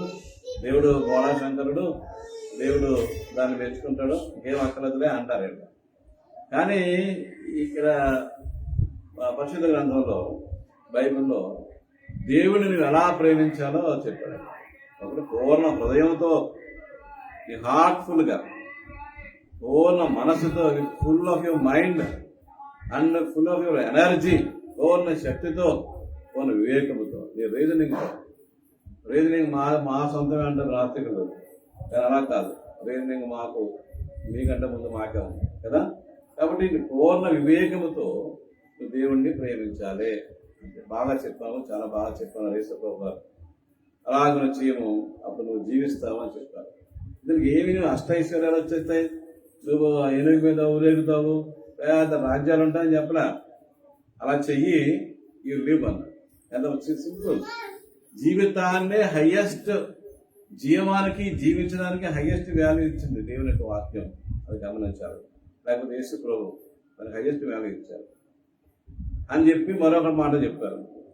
అయితే అతను ఏం చేశాడంటే కొంచెం ఓవర్ యాక్షన్ చేశాడు. ఈ ధర్మశాస్త్ర ఉపదేశకుడు నీతిమంతుడైనట్టు కనవాలని కోరి అతను అవును కానీ ఆయన ఇందాక పొరుగు వారిని కూడా ప్రేమించాలి. 5వ చెప్పాడు కదా, దేవుణ్ణి ప్రేమించాలి, 5వది పొరుగు వాడిని ప్రేమించాలి. ఇప్పుడు నా పొరుగువాడు ఎవడని చెప్పేసి ఎతకొతం ప్రశ్న ఒకటి వేశాడు. ఎతకొతం అంటాను. ఇందాక మనం పాడుకున్నాం, ఒక పాట పాడాలి, వద్దు మనసా వద్దు. ఇది ఇక్కడ ఇతనికి ఒక మంచి అవకాశం ఇచ్చారు యేసుప్రభు వారు మాట్లాడడానికి. సరే, మంచి ప్రశ్నే వేశాడు, సమాధానం కూడా వేసాయని చెప్పారు. అలా జీవించి అలా జీవించి అలా ఉండు, వాక్యం చెప్పినట్టు ఉండు అన్నారు. సరిపోలేదు వాడికి. పొరుగువాడిని ప్రేమించడం ఏంటి అని చెప్పి నా పొరుగువాడు ఎవడో మళ్ళీ తిరిగి ప్రశ్నించాడు. అప్పుడు యేసుప్రభు వారు ఈ కథ చెప్పారు కదా, 30వ వచనం నుంచి. అందుకు యేసు ఇట్లనెను, ఒక మనుష్యుడు యెరూషలేము నుండి యెరికో పట్టణం దిగి వెళ్ళుచు దొంగల చేతిలో చిక్కెను. వారు అతని బట్టలు దోచుకొని అతని కొట్టి పరప్రాణముతో విడిచిపోయేది. అప్పుడు యాజకుడు ఆ త్రోవను వెలుట తలస్తించాను. అతన్ని చూసి ప్రక్కగా పోయాను. రాజును లేవీడొకడు ఆ చోటికి వచ్చి ప్రక్కగా పోయాను. అయితే ఒక సమరయుడు ప్రయాణమైపోవచ్చు, పరువున్న చోటికి వచ్చి అతని మీద జాలి పడి. ఇది నేను దేవుని బిడ్డలారా, సోదరులారా, ఈ యొక్క ఆ కథ మనకందరికి బాగా పరిచయమైనటువంటి కథ. నేను గుడ్ సమారిటన్ కథ అని చెప్పేసి చాలా బాగా అందులో చెప్పుకుంటూ ఉంటారు ఈ కథ. ఇది యేసు ప్రభు చెప్పిన కథ. చాలా మంది దృష్టిలో ఇది జరిగినటువంటి వృత్తాంతంలాగా ఉంటుంది, కానీ అలా కాదు. ఇది ఒక కథ యేసు ప్రభు గారు చెప్పారు. దీన్ని కొంచెం వివరించుకుని మనం ముగించాలి. ఈ కథలో ఉన్న అంశం ఏంటంటే ఒక చిక్కు ప్రశ్న ఒకటి. ఒక అతన్ని ఆ యొక్క ఎరుకో వెళ్తున్నాడు, అతను ఆ ఊరు వెళ్తున్నాడు. అంటే ఇప్పుడు ఒక కథ ఎందుకు చెప్పారంటే ఆ ఊళ్ళో ఎందుకు పెట్టారంటే యెరూషలేము నుంచి ఎరుకో దారి అలాగే ఉంటుందంట. కొండలో గుట్టలు ఉంటాయి, మేము కొట్టేసి పారిపోతే కనపడరాడు, అక్కడక్కడే ఉంటారు వాళ్ళు. అంచేత దారి అలాగా దొంగలు దాక్కునేటువంటి దారి అది. అంచేత వెరీ వెల్ ఫిట్టింగ్ స్టోర్. అలాగే ఒక అతన్ని పట్టుకుని కొట్టేశారు దొంగలు, అంతా దోసుకుపోయారు. బట్టలు కూడా పట్టుకుపోయారంట. అది బట్టలు కూడా పట్టుకుపోయారు. బట్టలు కూడా విలువైన, ఆ రోజు బట్టలు ఉండే కాదు, మా చిన్నప్పుడే ఉండేవి కాదు. అంచేత బట్టలు చాలా విలువైనవి. ఇతను వేసిన బట్టలు కూడా దోసుకుపోయారు దొంగలు. అలాంటి సందర్భంలో ఆ యొక్క వ్యక్తి పడిపోయి మురుగుతూ పరప్రాణంతో ఉండడం దగ్గర పరప్రాణంతో వెళ్ళిపోయినప్పుడు ఆ దిశగా ఆ దారిలో యాజకుడు గారు వచ్చారు. ఒక పురోహితుడు, యాజకుడు, లేకపోతే ఒక పాస్టర్ గారు ఇలాంటి వ్యక్తి ఒక ఆయన వచ్చాడు. ఆయన ఆ పడిపోయిన చూస్తే వెళ్ళిపోయాడు, కానీ పట్టించుకోలేదు. చూసి ప్రక్కగా పోయాను. మళ్ళీ తర్వాత అలాగన లేవీయుడు ఒకడు ఆ తోటికి వచ్చి చూసి పక్కగా పోయాను. తర్వాత ఈ బ్రాహ్మణులు అంటే ఆయన లేవీయుడు ప్రత్యేకించబడినటువంటి పూజారి వర్గానికి చెందినవాడు కాబట్టి ఆ పూజారి వర్గానికి చెందినటువంటి లేవీయుడు కూడా వచ్చాడు. ముందు వచ్చినది డైరెక్ట్ యాజకుడే, ఈయన ఆ వర్గానికి చెందినవాడు, కొంచెం తక్కువ, ఈయనేమి పూజారి పని చేయట్లా. అయినా సరే ఆ వర్గానికి చెందిన వ్యక్తి కాబట్టి చూసి వెళ్ళిపోయాడు, కానీ అతను సహాయం చేయలేదు. అయితే ఆ దిశగా ఒక సమరయుడు వచ్చాడు. యేసు ప్రభు వారు సమరయుడుని హీరోగా పెట్టడంలోనే తప్పు చేశారంట. ఎందుకంటే కోపం వచ్చింది తనకి. ఒక మంచి శూద్రుడు అని బ్రాహ్మణ మీటింగ్లో చెప్పామనుకో, మీరు బ్రాహ్మణ భరించలేరు. బ్రాహ్మణ దగ్గరికి వెళ్ళి మంచి శూద్రుడు అంటే, ఎందుకంటే ఈ మనుధర్మ శాస్త్రం, ఈ యొక్క యజ్ఞవల్క్య శాస్త్రం ఇవన్నీ ఏం చెప్తున్నాయంటే శూద్రులు పాపంలోనే పుడతారు, పాపంలోనే చనిపోతారు. శూద్ర స్త్రీ మరి పుట్టినప్పుడే పాపం, అది క్రీడల నుంచి బరిల గ్రౌండ్కి వెళ్ళి దాకా కూడా వాళ్ళు అపరిశుద్ధులు అపవిత్రులు అని చెప్పేసి చెప్తారు ధర్మశాస్త్రం. కాబట్టి ఈ సమరయులు అనేటువంటి వాళ్ళు మంచి వాళ్ళుగా చెప్పడానికి వీలు లేదు. ఎంతసేపు ఎంత చెప్పడానికి వీలు లేదు. కానీ యేసు ప్రభు వారు సమరయుడు మంచివాడుగా చెప్తున్నారు. ఆయన ఆ దెబ్బలు తిన్న వాడిని ఎత్తుకొని తీసుకెళ్ళి తన గాలి మీద కూర్చోబెట్టి పూటకోడి ఇంట్లో పెట్టాడు. అతని మీద గాలి పడ్డాడు. పైగా అన్నాడు, ఏ ఖర్చు ఏమైనా ఇచ్చేస్తాను అన్నాడు. నీవు ఇంకేమైనా నువ్వు ఖర్చు చేయడం నేను మరల వచ్చినప్పుడు అది నీకు తీర్చుదని అతనితో చెప్పి పోయాను. అది సమరయుడు. సరే, తర్వాత ఒక చిక్కు ప్రశ్న ఉంటుంది. ఎందుకీ కర్తవ్య దేశంలో వాళ్ళు తిరిగి ప్రశ్న వేశారు, మీరు పొరుగువాడు ఎవరు అంటే, ఎవరైతే సహాయం చేశాడో వాడే పొరుగువాడు. అది ఎవరైనా సరే. అంటే అక్కడ వీడిలో ఉండే అహంకారాన్ని మేమే గొప్పవాడు అనుకునే తత్వాన్ని యేసుప్రభు దెబ్బ కొట్టారు. పొరుగువాడు ఎవరంటే, నువ్వు ఎవరెవరో చెప్ప చుట్టాలు, మా అన్నయ్య కరెక్టర్ గారు, మా తోడు పెద్ద ఉద్యోగి, ఈయన కాదు. ఎవరైతే ఆపదలో ఉన్న వాళ్ళు సహాయం చేస్తాడో వాడే పొరుగువాడని వారితో యేసుప్రభు చెప్తారు. ఇది క్రీస్తు తీసుకొచ్చినటువంటి రెవల్యూషన్. యేసుప్రభు మన ఆలోచనలో ఒక గొప్ప విప్లవాన్ని తీసుకొచ్చారు. మామూలుగా మనం ఆలోచించే ఆలోచన కాదు.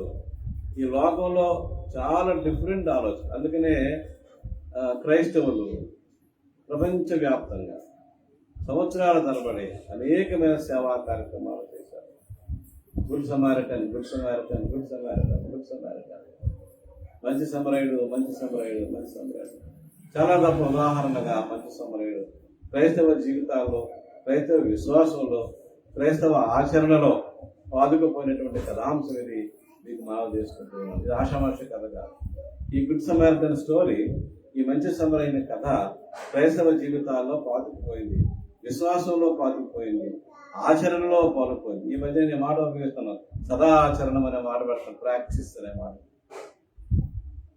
మా పుస్తకం తర్జుమా చేస్తున్నాను, దాంట్లో సదాచరణము అంటాను. మామూలు ఆచరణ కాదు, సదాచరణ, ప్రాక్టీస్, క్రిస్టియన్ ప్రాక్టీస్.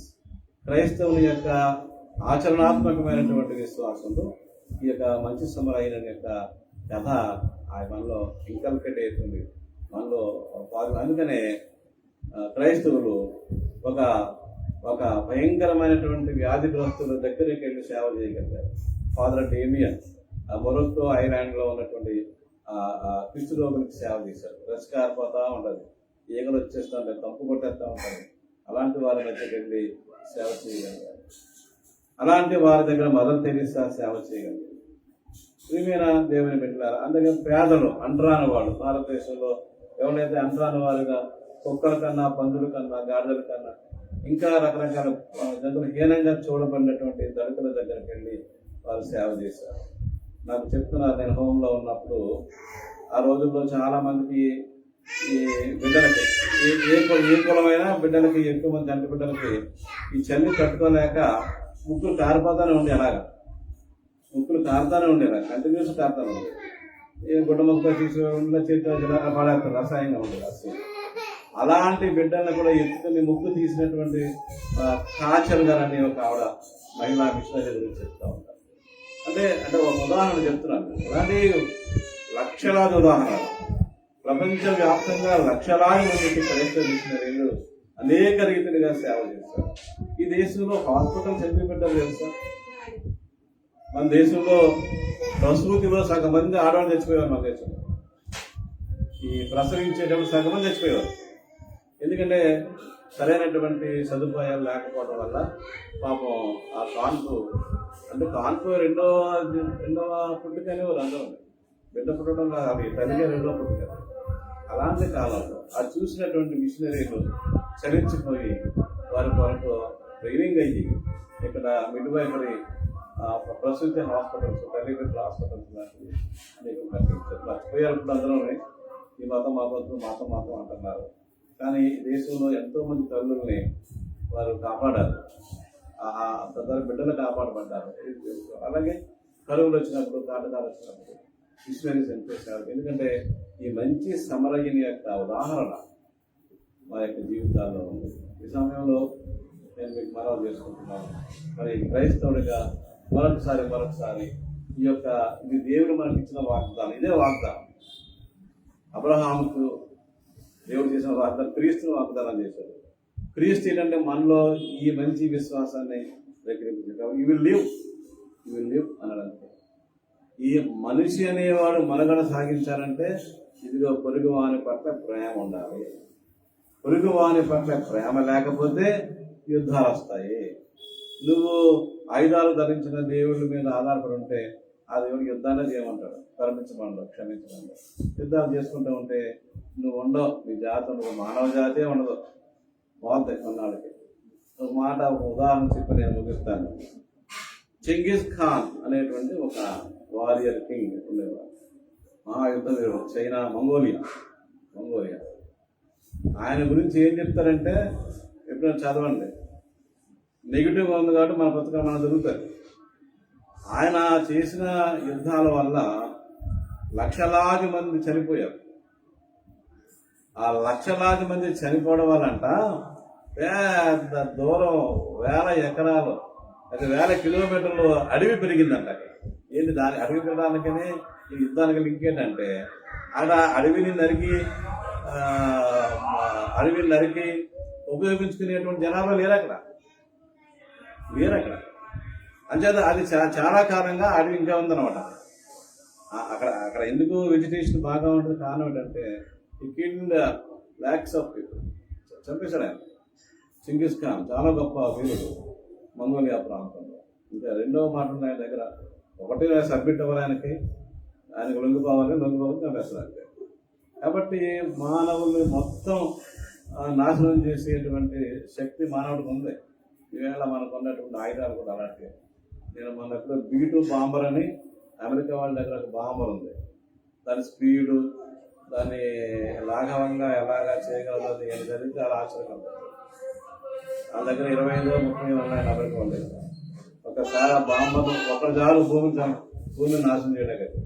ఒకటి చాలు, చాలా పేలోడ్ తీసుకెళ్తుంది, ఎక్కువ బరువు తీసుకెళ్ళి వదిలేస్తే బాంబులు వేస్తారు. అంత మానవుడిని డిస్ట్రక్ట్ చేసుకునే డిస్ట్రాయ్ చేసుకునే, నాశనం చేసుకునేటువంటి సమయంలో అది దేవుని ప్రేమ. ఒకటి నువ్వు దేవుని ప్రేమించాలి, నేను పూర్ణ శక్తితో, పూర్ణ ఆత్మతో, పూర్ణ మనతో, పూర్ణ వ్యక్తితో ప్రేమించాలి దేవుని. సెకండ్, నువ్వు పొరుగు వాళ్ళని ప్రేమించాలి. ఇది ఈ యొక్క సూత్రం ఈ రోజున యేసు ప్రభు మనకు అందించినటువంటిది. మరి అలాంటి విశ్వాసంగా ఉండగలందుకు పరిశుద్ధాత్మకు మనకి సహాయాన్ని దయచేయాలి. ఆమె సమస్త జ్ఞానం మీకు దేవుని సమాధానం మీ హృదయములకు తలంపులకు ప్రభువైన యేసుక్రీస్తు నామమున సదా కావలనుగా. దేవా నాయందు శుద్ధ హృదయము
ప్రార్థన చేస్తాను. ప్రేమగల తండ్రి, దయగల మా నాయన, ప్రత్యేక సమయంలో ఎత్తబడిన వాక్యాన్ని బట్టి మీకు వందనాలు నాయన. ఈ వాక్యం మా హృదయాల్లో నాటబడి 30 గంటలు 60 గంటలు 100 గంటలుగా ఫలింప చేయమని మమ్మల్ని వేడుకుంటున్నాను. వాక్యానుసారమైన జీవితాన్ని జీవించడానికి మమ్మల్ని కొడుకోవమని వేడుకుంటూ ఉన్నాము. దయగల తండ్రి, మహారాజులో మీరు చేసిన వాగ్దానం మానవాళికి అబ్రహాము ద్వారా మీరు చేసిన వాగ్దానాన్ని ఈ రోజున జ్ఞాపకం చేసుకున్నాను. మీరు క్రీస్తును మాకు వాగ్దానం చేశారని పౌలు మహాశయుడు జ్ఞాపకం చేస్తున్నారు. దాని వల్ల ధర్మశాస్త్రం కంటే ముందే వాగ్దానం బయలుదేరొచ్చింది. మళ్ళీ ధర్మశాస్త్రం తర్వాత కూడా మా ప్రభు క్రీస్తు మాలోనికి వచ్చారు, మధ్యవర్తిగా నిలిచారు. ఆయన ఏవైతే ఉద్బోధించారో దేవుని ప్రేమించడము, మానవుల్ని ప్రేమించడము, పొరుగు వాళ్ళని ప్రేమించడం ఉద్బోధించారు. తద్వారా మేము జీవాన్ని పొందడానికి అనుగ్రహించడం వేడుకుంటాం. మనుషులు కక్ష కార్పణ్యాలతో ద్వేషాలతో జీవిస్తున్న సందర్భంలో వారు సావుకులై ఉన్నారు. కానీ మా ప్రభు మీ యొక్క వారి బోధన ద్వారా ప్రేమ తాత్పర్యాన్ని కలిగినటువంటి వారమే మా తన మనుగడ సాగించే వ్యక్తులుగా, విశ్వాసులుగా, మనుషులుగా ఉండడానికి తమను సహాయపరచడానికి సందర్భంలో ఈ కానుకను తమకు స్వీకరించండి. మా కుటుంబంలో జరిగినటువంటి దుఃఖకరమైన పరిస్థితిని బట్టి నీకు మనం చూసుకుంటున్నాము. రైతుల చంద్రలేల గారు ప్రారంభం చేస్తున్నారు. మరి కుటుంబాన్ని మీరు ఆశీర్వదించండి. ఇది మానవ యొక్క జీవితం మరి బుద్ధప్రాయమని గ్రహించేది మనసు. తద్వారా మేము మంచిని నేర్చుకోవడానికి సహాయం చేయాలి. అలాగే మరి సిఆర్ గారు మరి ప్రసాద్ గారి కుటుంబాన్ని జ్ఞాపకం చేసుకుంటున్నారు. రావుపాలెంలో బిడ్డలను జీవించండి. వారి సత్యమని బిడ్డలను మీరు ఆశీర్వదించండి. దుఃఖాల నుంచి తప్పించడానికి వేడుకుంటున్నాం. మీరు దాచించి దేవుని గారికి సహాయం చేయాలి. అలాగే మా ప్రభావం మరి చార్లీ కిర్క్ కుటుంబాన్ని కూడా జ్ఞాపకం చేసుకుంటున్నాం. ప్రవీణ్ పగడాల కుటుంబాన్ని జ్ఞాపకం చేసుకుంటున్నాం. ప్రభు సహాయం చేయండి, ఓదార్చండి. ఏవైతే మీ యొక్క సేవ కొరకు వారు జీవించారు ఆ సేవ విస్తరపరిచే మీరు సహాయం చేయండి. ఈ లోపల ఉండే ద్వేషించే శక్తులు ఏవైతే ఉన్నాయో వాటిని మీరు తీసివేసి మాకు మంచిని మానవత్వాన్ని పొడిపడిపోయే శక్తులు ఎంత ముందులాగా సహాయం చేసి ఇదని దేవుతాన్ని యేసు పరిశుద్ధ నామాన్ని వేడుకొని ప్రార్థిస్తున్నాము తండ్రి. ఆమేన్. తండ్రి కుమారుడు శుద్ధాత్మక దేవుని మనందరికీ మీరందరికీ సాయం తల్లి కుటుంబానికి కుటుంబానికి తోడేవుని కాపాడి సంరక్షించుకున్నాక కీర్తన పాడదామా? చివరి కీర్తన పాడుకుని ఈ ఆరాధన ముగించుకుందాం.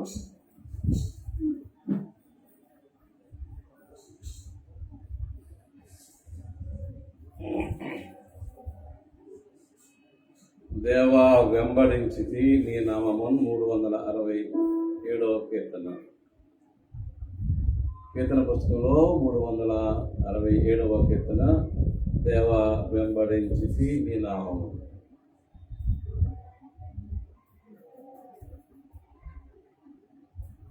దేవా వెంబడించితి నీ నామమున్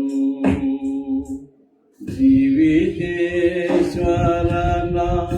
జీవితాశ నీవే రావే నా భాగ్యమా యేసువా. దేవా వెంబడించితి నీ నామము. యేసు నేను ప్రేమను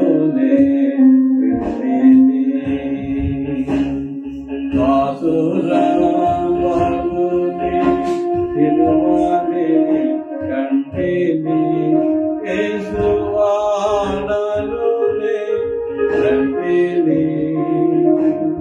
దేవా వెంబడించితి నీ నామము. ప్రభో ప్రారంభించితి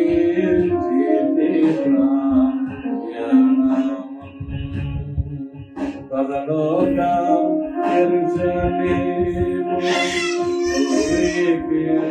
పావన యుగము. దేవా వెంబడించితి నీ నామము. దేవా ఇలానే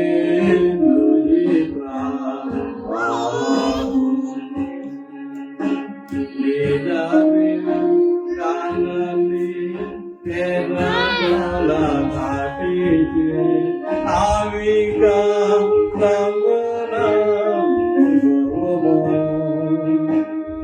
దేవా వెంబడించితి నీ నామము. స్వామి నీవునే నాకునే రాత్రిని సంగమా తోనా గురుగోవా రీతిని సత్యసువార్తనే గాతుదు. దేవా వెంబడించితి నీ నామము. రాజా నీవు రాజ్యముతో చేరితి రమ్యమా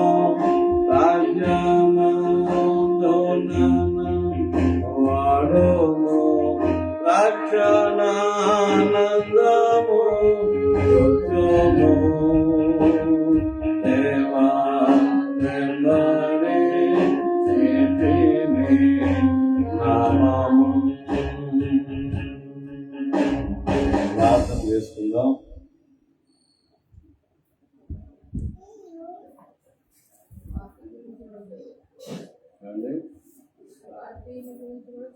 స్వాతి గురించి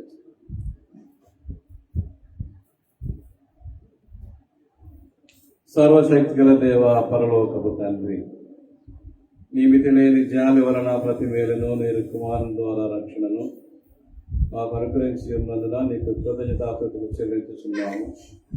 ఈ వాక్యము శ్రద్ధతో విని దాని ప్రకారం నడుచుకుని జీవించడానికి కృప దయచేయండి. ఈ వాక్య సేవకుల ద్వారా నీ సంఘమునకు పవిత్రమైన బోధను వినిపించి కాపాడండి. మానవులందరి రక్షణకై ప్రార్థించడానికి మాలో విశ్వాసమును ప్రేమను పుట్టించండి. మా రాష్ట్రపతికిని ప్రధానమంత్రికిని అధికారులందరికీ జ్ఞానమును ఆరోగ్యమును దయచేసి వారు న్యాయపాలకులుగా ఉండినట్లు అనుగ్రహించండి. నైనా మా శత్రువులను క్షమించి వారికి సమాధాన ఆనందమును దయచేయమని వేడుకుంటున్నాను. దేవా, శరీరాత్మీయములైన సకల కీడులలో ఉన్న వారిని ఈ సత్యము నిమిత్తము హింసింపబడుచున్న వారిని ఆదరించి ఓపికతో భరించుకున్నట్టు కృపదాయిత్యమని వేడుకుంటూ ఉన్నాం. మీరు కరుణగల తండ్రి, మేము న్యాయ ప్రకారము శిక్షకు తగిన వారమే కానీ మీ కనికరం వల్ల మమ్మల్ని కాపాడము. కాల మార్పుల వల్ల కలిగే సమస్త కష్టముల నుండి, మీ కృపను కూర్చున్న నిరాశ నుండి, దుర్మరణం నుండి మమ్మల్ని కాపాడి ఆపత్కాలం ముందు సర్వరక్షణగా నగపడమని వేడుకుంటూ ఉన్నాము. నాయన, మాకు కావాల్సిన భూపరములను కలుగజేసి పవిత్రమైన విధులను జయం దాయిస్తామని వేడుకుంటూ ఉన్నాము. మా తండ్రి, క్రైస్తవుల మనుషులను వారందరూ ఈ సత్య మార్గము యథార్థముగా నడుచున్నట్లు ఈ పరిశుద్ధాత్మ సహాయం అనుగ్రహించండి. లోకమందంతటను వ్యాపించి ఉన్న నీ సంఘమును కాపాడి ఏడుమని మనం చేసుకుంటూ ఉన్నాము. స్వార్థ బోధకులందరి మీదను వారి సంఘముల మీదను క్షేమకరమగు ఈ ఆత్మను ఆశీర్వాద వర్షమును కుమ్మరించండి. బెట్టను, నీటను, గాలి విమానం ఎందుకు ప్రయాణం చేయి వారిని సంరక్షించి ఆపదలోనూ అక్కరలోనూ ఉన్న వారిని ఆదుకొని ఈ జనులందరి అవసరం తీర్చమని వేడుకుంటూ ఉన్నాం. తండ్రి, వ్యాధి బాధలను కష్ట నష్టాలను అనుభవించున్న వారు నీ వారిని కృపావాసులకు అప్పగిస్తూ ఉన్నాము. వారి కోసమే గోరిను దయచేసి మనశ్శాంతిని దయచేయమని వేడుకుంటూ ఉన్నాము. నాయన, మేము నిర్భయముగా నిర్మలముగా నీతితోనూ నీ దివ్య సేవ చేయనట్టు అనుగ్రహించమని వేడుకుంటూ ఉన్నాము.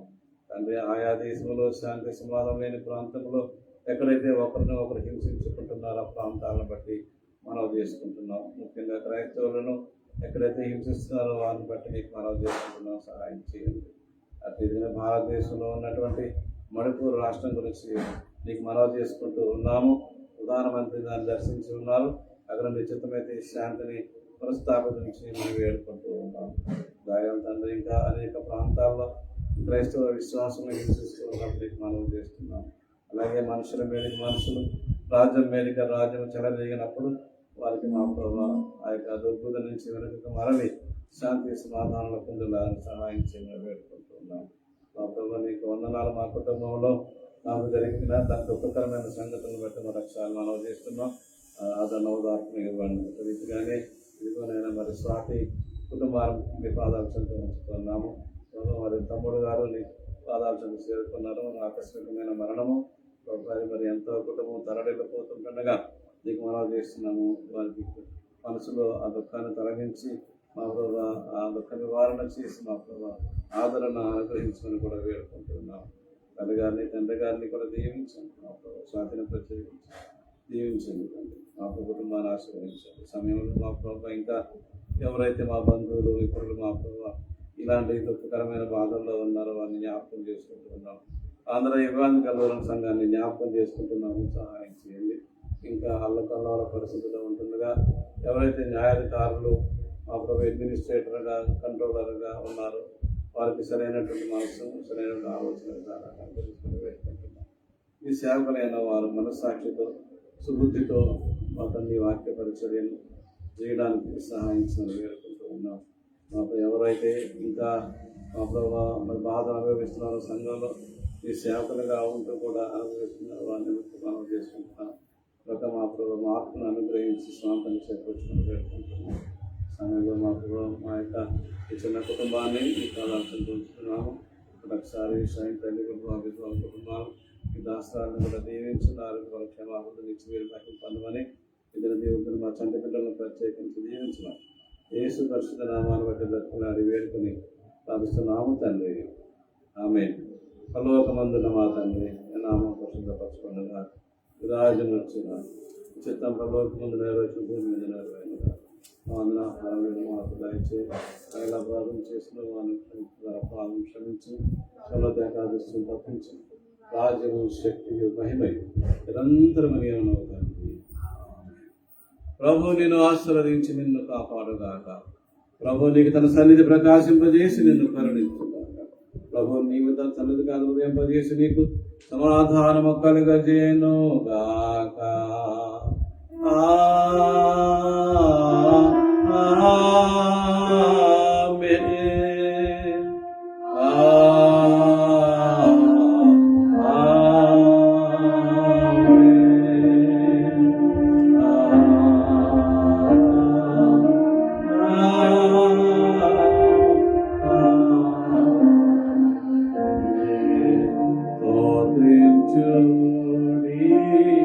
సృష్టికర్త తండ్రి